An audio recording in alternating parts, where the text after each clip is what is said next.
ಲೋಕಾಯುಕ್ತ ಪೊಲೀಸರು ಲೋಕಾಯುಕ್ತ ಪೊಲೀಸರು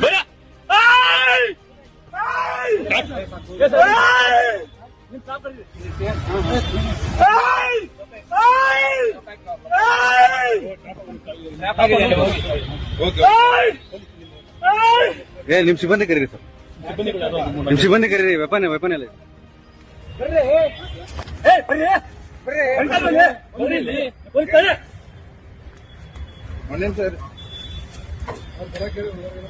ಹೇಳಿದ್ಯಾ? ಬನ್ನಿ ಅಂತ ಹೇಳ್ತಾ ಇದ್ದೀನಿ. ನೀವು ಪೊಲೀಸ್ ನಾವು ಮತ್ತೆ ಹೇಳ್ತಾ ಇದ್ದೀನಿ.